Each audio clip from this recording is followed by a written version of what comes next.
Okay, yeah. So I'm Stewart Watkiss, also known online as Penguin Tutor. I've created hundreds of projects for the Raspberry Pi and Pico, written 2 books, and I recently wrote a 12-part series in the Magpie magazine on electronics. And today I'm going to talk about my current project, which is designing a model railway point controller. It's still work in progress. It's been a quite big learning curve. There's quite added quite a few things that I've never done before. So I thought quite good to give you some details of the design and some of the things that I went through, current status, and my plans for going forward. There's a 3D barcode with a link to my website, and that'll be on at the end as well as the full link to the thing. If you can see on the video on the screen, this is the finished thing. It's not connected to anything, as you can see. The model railway is in another room, but as you push the switches from side to side, you can see the LEDs change, and that would correspond with the actual point controllers changing. So, good to give you an introduction, look at what the point control is and the capacitor discharge unit. Actually, I've changed the order of that, never mind. Look at how I've used the Pico as part of the controller, a little bit about the programming, the design for the laser cut case, the GUI that I'm working on, and then some of the future plans. So this is a view of my son's bedroom. As you can see, it's very much work in progress. It looks a bit of a building site at the moment. But one of the things is it's got a high level bed, and we've built in the model railway around the room that goes underneath it. And so you need to be able to control the points from both sides of the room. And so that's one of the things that influenced the design, is that I want to be able to control it using 2 control boards. This physical one will be one of them, and the other one will be a touchscreen. And decided to use the Pico, specifically a Pico W, so I can use the wireless feature of that to control from the touchscreen. So a little bit first about the point controllers that I'm using. Most point controllers used in model railways based around solenoids. You can also get ones based around servos, but I've not included support for those at the moment. It's purely the solenoid ones. There's a simple 3D model, gives you an idea of how they work. Essentially, there's 2 electromagnets, one here in yellow and one here in green. When you energize these coils, then it moves this armature from one side to another, pulls this pin, which moves the point across on the track. This is an electromagnetic switch, and so it has a very low initial impedance, which can put large demand on your power supply, and it also risks a burnout if you leave it switched on too long. I'll come back to those points later in part of the design.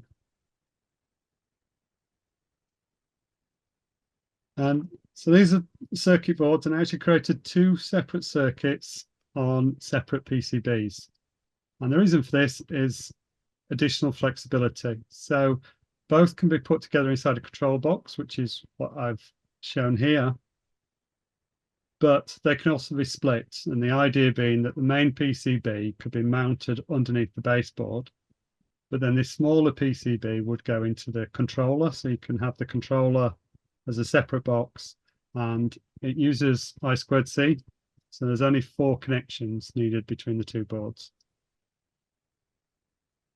And those 4 connections includes the 5-volt power supply plus the 2 data connections.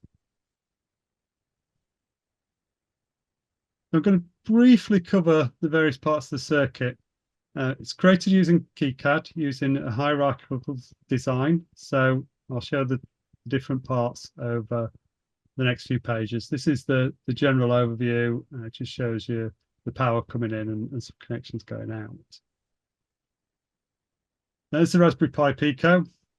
And as you can see, it's pretty much the actual points which are controlled from the Pico itself, but none of the LEDs or the switches are, which are on the next board.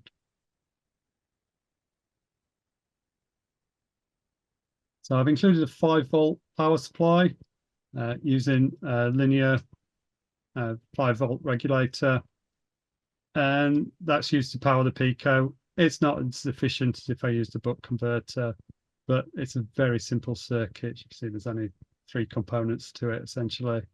And then that 5-volt can be used to power other accessories on the railway as well. So as I mentioned earlier, some of the challenges with solenoid-based motors is that you get a current surge when you activate the solenoid, and also if you leave it powered on too long, there's the risk of a burnout. So a common way to overcome these is a capacitor discharge unit. Basically, instead of running the power directly from the power supply to the solenoid, instead it's stored in 2 big capacitors. You charge those up first and then use those to provide a burst of energy to the point controllers. And typically this circuit will be created using a bipolar junction transistor here, but I decided to go for my own design using a MOSFET instead. I've already created a whole YouTube video about the reasons why and what difference it makes. So if you want to go and see that, you can visit that another time. One thing to notice on there is that this says 2,200 microfarad capacitors. The actual one I used in the end has got 4,700 microfarad capacitors, so doubled that capacity. But 2,200 does work. So this PCB will actually support both. I'll show you that later.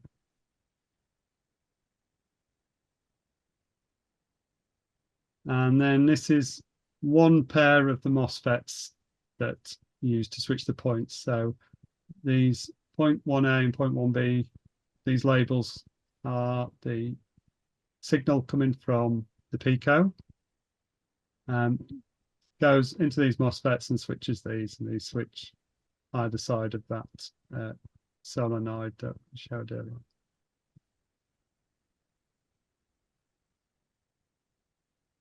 Then the second PCB is connected via I2C.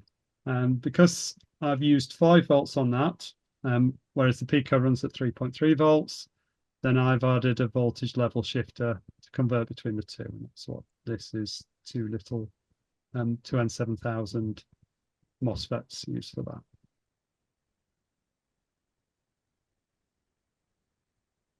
And so here's what the PCB looks like.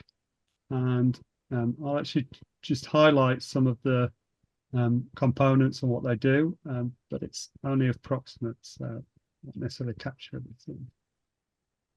So first of all, the one component, or there's actually 2 components not shown, just because there's no 3D model in the ECAD library I used, is where the Raspberry Pi Pico goes.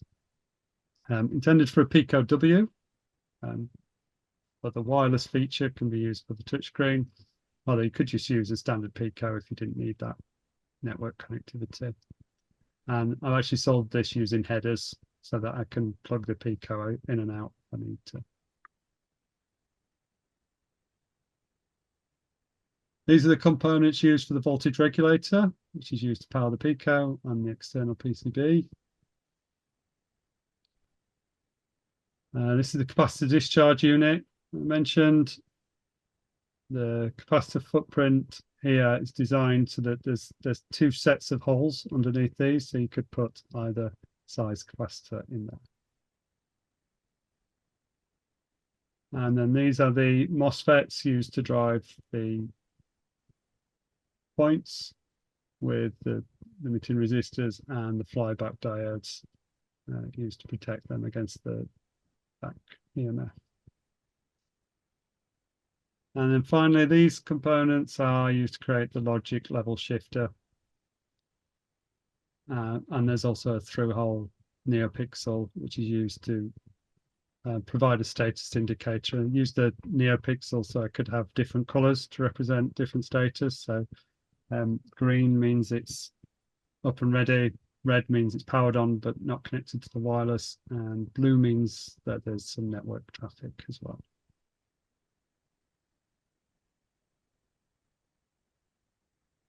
And so that was all made into a PCB. All the components were hand soldered. One thing that was a bit complicated I would change is that I used the PCB footprint for the MOSFETs for the I2C very close together. They're the straight connectors. They're a bit fiddly to solder, and you can get footprints which space them out a bit more, which I should have done. So if I was to create another version, then I'd probably do that. Now look at the second PCB. See the vast majority of this board is just headers. There's basically two GPIO expander integrated circuits. And when I've wired this up, I haven't used headers here. I've actually just wired directly to the board, but the headers gives us a nice spacing to be able to solder those in. So here's the actual circuit. So there's actually two of these. This is just one of the MCP 23008 GPIO expanders.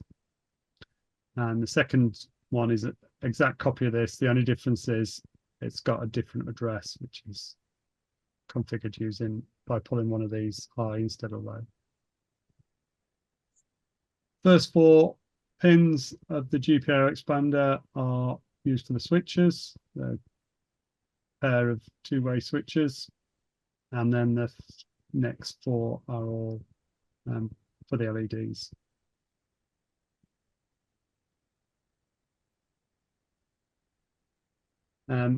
So the code is all written in MicroPython. Used a bit of object-oriented programming to do that. Used Thonny for the programming.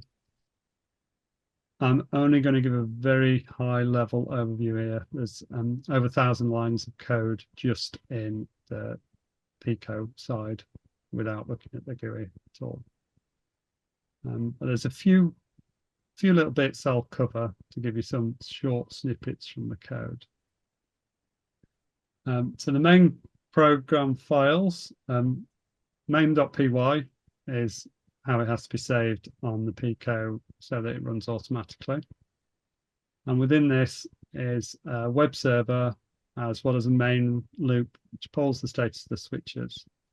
And this interfaces with the controller.py class, or the controller class in controller.py, and uses MCP 23008 and a controller Pico.py. I'll explain those in a little while. Then the point.py file holds the point class, provides a way to interact with the points. Although these are all physically connected to the Pico, I used the controller class for all the communication, either to the Pico or the CP 23008. URL handler provides a way to handle the web requests, takes the web request and interprets what's being requested. I've got a pixel status.py to update the RGB NeoPixel. One of the advantages of this is that literally took this from another project I'd been working on, and it needed hardly any changes, so it just saved me redoing all that code. And finally, you also need a secrets.py, which is used to hold the network details such as the SSID and the passkey for your wireless network. So I'm just going to look at some bits of the source code. I'm not going to go through it all. This is the main function which runs in main.py. And one of the main bits I want to show this is, you'll see it's called using async. So it's using async IO. which is an asynchronous framework used to run code concurrently, basically multitasking for the Raspberry Pi Pico. So it launches a web server, which is done by this create task, and then it just starts this while loop, which just holds the switch positions and sets the points, and it also will read in the status from the web server.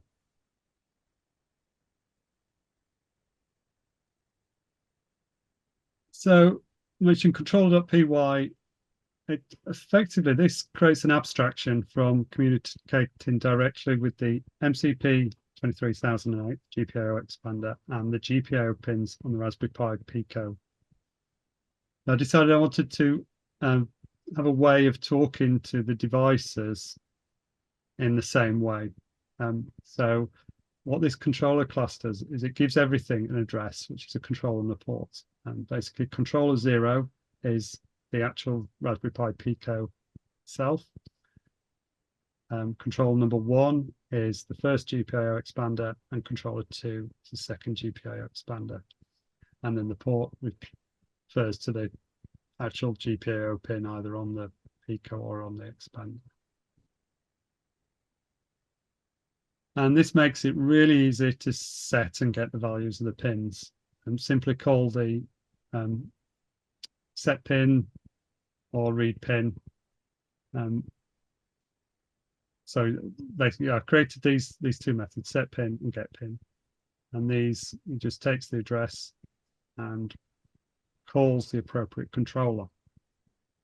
And it does that by having first being based around the MCP 23008.py. So this is the only file in the source code that I didn't write myself, just taken from GitHub, originally created by Frank Shaw, NZ. And it uses the set pin low and set pin high functions. So what I had to do for the controller.pico was basically to emulate these, and then I could use exactly the same code to talk to the GPIO expanders as I do to talk to the Raspberry Pi Pico.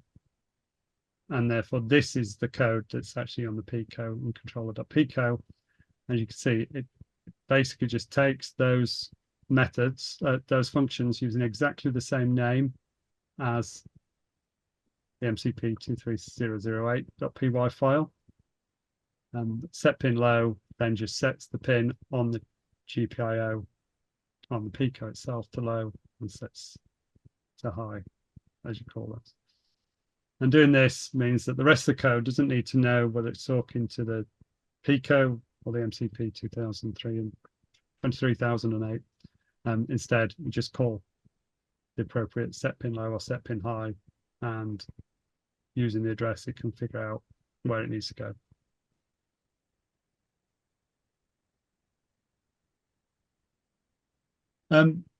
So I created a separate class, point class, which just to create another level of abstraction so that the interaction to the controller goes via the point. So you don't need to even know that at the high level. You just need to call set point with the position you want it to go into, and it will set the LEDs to the right status and calls the switch point to move the point itself.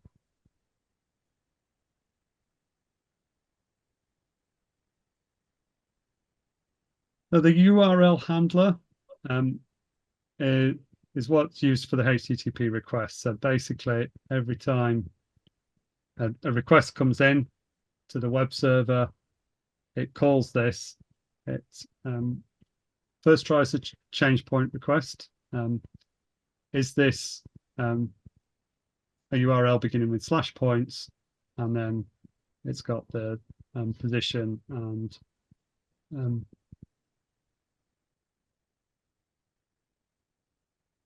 it's got the position and the point number that you want to change. If it matches this, then it will activate the appropriate point. If it doesn't, then it looks to see if it's a static file.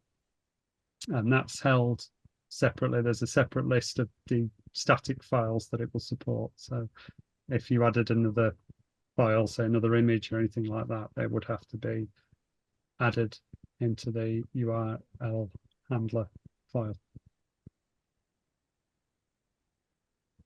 And then the final file is pixel status, which is designed for updating the NeoPixel color LED. So it goes from red when it's powered on, then goes to green when it's connected to the network, and then blue if there's network traffic. And then secrets.py, which just has the network details inside it, and that's a standard way of coding your network information using MicroPython. Then there's a separate public directory which holds all the HTML, CSS, and JavaScript files, along with the images for the two buttons. jQuery is the standard public file, and all the others are just text files that I've created. And you could, of course, customize these to create a different interface or a different theme. And this is how the web interface looks in a web browser. It's a very basic interface, not really designed to be used directly, but that's an option. If you want to be able to use it that way, you can access it from a mobile phone. Buttons are labeled 1 and 2 rather than up and down. I first did up and down, and then realized, well, some of these are going side to side. Doesn't really make much sense. But also, if you're using a model railway using a DCC controller, and you're controlling the points using that, then you use buttons 1 and 2 to move them. So I thought that was probably more familiar to model railway enthusiasts. But really, it's the console itself or the GUI that's going to make it much easier to use rather than this. So this is really just a basic interface if you wanted to use that. So it's really designed for this enclosure, and its design, it works really well as a laser cut box. So I've only recently got a laser cutter, and apart from some really basic designs such as model railway fencing, this is one of the first projects I actually created using the laser and designed it myself. So this has been a quite steep learning curve. The whole thing was designed in FreeCAD, and use this as a starting point. Now, there's some tools in FreeCAD in the workbench I was using that allows you to design a simple box with the interlocking tabs. But as far as I could tell, it would only work with standard cuboid boxes, whereas I wanted a slope in front so that it's more like a console with a bit of a desk. So I created this each side manually using the parts workbench, and then used the LC interlocking workbench to add the tabs to it. After splitting that into the relevant parts, and then use the combination of FreeCAD and Inkscape to create the etching and the holes for the switches, connectors, LEDs, etc. And so there's a quick look inside. See the two PCBs, the main PCBs there, and the smaller ones mounted here, and with all the wire in place. Bundled all the wires together using cable ties to try and keep it neat. If I'd not got that, this would have just been a complete bird's nest of wires. And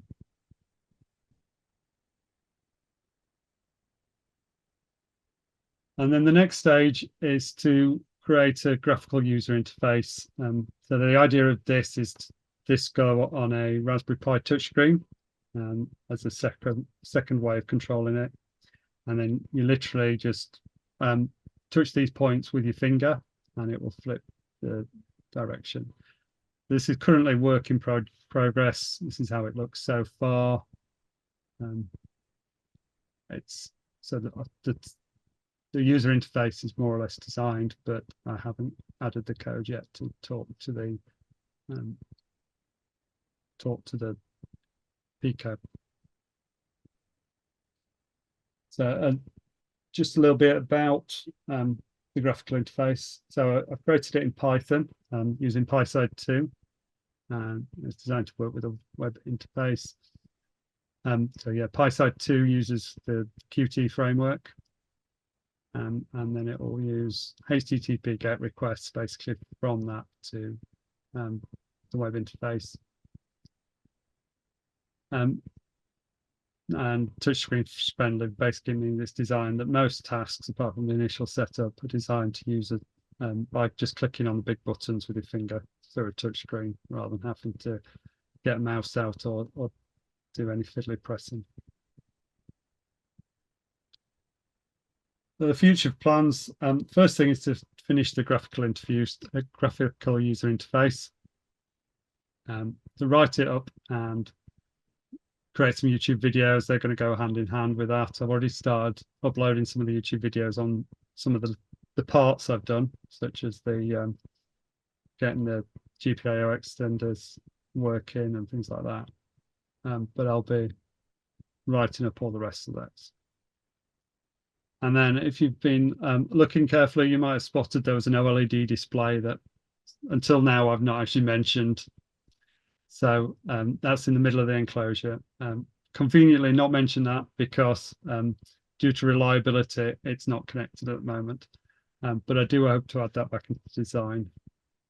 Basically, I think the issue is that the display came with a header wires pre-soldered and then went vertically down. So when I connected a female header to that, it prevented the lid being shut. So I had to bend the pins so that I could connect the connector to them. And I think it's basically not getting as good a connection. And so sometimes it just throws a wobbly and doesn't like the I2C and just refuses to start. So I'm investigating that. I'm hoping that's the only thing, in which case, perhaps if I solder directly to them, that might fix it. If it turns out to be more complicated than that, I might just drop it from the design because really it's not an essential part anyway. The only things I thought about was playing was perhaps the IP address when you connect, although I'm using a static IP address, so that's not an issue. But also I thought it could display time or it could display some other status if I wanted to. Another thing is that the whole design is currently limited to maximum 4 points, which is convenient because that's how many points that's on my son's model railway. But it's also a convenient number for the GPIO expanders, for example, use 8 bits, which conveniently takes 4 points each. But I did think if you wanted to expand that, then as we're using I2C, there's no reason I couldn't create another GPIO expander based circuit board that takes that and has the MOSFETs on it as well. So that's something else I thought about, making it a bit more expandable.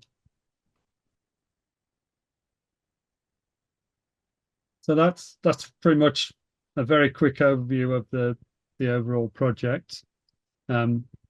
Like to more information, there's more information on my website, penguintutor.com/points, and my YouTube channel, Penguin Tutor. And I'll basically, as I work on each bit, I'll be uploading those and we'll give an overview on there as well. Thanks for listening. Does anyone have any questions? Do you want to dive into any more details? Yeah, I had a question. When you first set out to build this, you designed the box first. Sorry, I couldn't catch that. You did an echo on? Yeah, so you can just off your microphone. All right.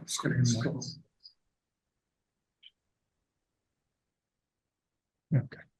Yeah, just the question is, when you first started designing, did you design the box first so you knew that you'd make sure all the components would fit into it? or did you start with just the PCB, or how did you get going on that? It I seemed to start, work out okay. yeah, I started with the PCB first, and then worked the box that would fit it. But I was also quite conscious of that box is pretty much the limit of my laser cutter. So I've got it's a 3D printer. It's the Ender 3D printer with laser cutter attachment on. So yeah, really the size of that dictated both. So it was one of the things I was particularly aware of when I was creating the interface, the smaller PCB, in that I needed to make that really as small as possible to be able to fit within that constraint. Right. So do you regret doing it that way, or you wish you would have designed the box first? Because I always find whenever I'm building something, I always, plow ahead with PCBs and soldering stuff. Then I come and say, how am I going to fit this into a box? No, I think in this case it's probably just worked out quite well, to be honest. The box is the size I was looking at, and the PCBs just fit in quite nicely. It was like thinking of both as I was doing both parts really, and because I was all the connectors, for instance, are all on one side, so everything's on the back. I don't need any connectors going in and out the sides. So in this case, it seemed to have worked out quite well, just because I think the box is just about the right size and based on the availability of my laser cutter. Right. And when you did the project, is there any reason not using a full Pi, or is it just sort of your preference is a Pico, and if you use the full Pi, would you do anything differently? I guess the question from. Yeah, so a lot of my earlier projects were Pi based, and I've been doing a lot more Pico based. I find that if you don't have a screen attached, then the Pico tends to be more reliable. I hate it when you've got something with a full Pi and it just doesn't power up, and you can't see what's going on. Whereas the Pico just powers up and runs. Planning to use a Raspberry Pi in the touchscreen now, because it's far easier to control the touchscreen using that. And I just think each one has got their pros and cons. And I felt for this part it was better off just with the Pico. Right. One thing that Evan says that really confused me a bit. He says there's Arduino and the Pico have their own space. I guess I don't really understand what he means. Is there really anything that Arduino can do that the Pico can't? Or what's your opinion on that? I very much prefer the Pico, to be honest. I feel that the Pico really does most of the things that the Arduino would, and does them a lot better. So I'm not since the Pico has come down, I hardly ever use an Arduino anymore. I think that's probably quite common. I still think Arduino maybe in some people still prefer them, and as an educational tool, it's still really a good product. But I just feel that for the price point of the Pico and the fact that it does Python so well as still having that option to do C or C++, sort of blows the Arduino out of the water for me. That's really quite controversial, but just my personal thing. And I have got an Arduino RP2040 before the Pico W came out, and you needed wireless. The Arduino RP2040 gave you the best of both worlds, but really the price point of it being like 20 odd pounds versus, I don't know, it's about £10 or something for the Pico W. It's just like hard to justify using the Arduino. I suppose the one of the advantages of the Arduino is the IDE is nice and easy to use. Right. So there's a question in the chat if you want to go through there and answer Yeah. those. One from Nick there. Mm. So Nick asks, could this controller be extended to include logic for switching signals along the points? Sorry, I'll just stop my sharing. Sorry, say that again. So Nick, you can see in the chat there. So I was Nick asks, could this controller be extended to include logic for switching signals along the points? It's not been done for that, but this idea of being expandable using I2C, then yeah, it could do, but not in its current form. It would need an expander PCB for that. What do model railwayers use for train detection? So obviously you got circuits and axe counter blocks, but I don't know how they do it in models. Yeah, it's one thing that I've not done much. I've done it on my outdoor railway, and I've used reed switches there. But they're big trains, and it's quite easy to do. I think it's more common to use light or infrared based detection for indoor model railway. It's something that I'll probably be looking at in the future, but it's not really something I've done on that at the moment. But I did do it for an outdoor railway using reed switches and a Raspberry Pi to automatically start and stop and change lights. But that was a completely separate project. Right.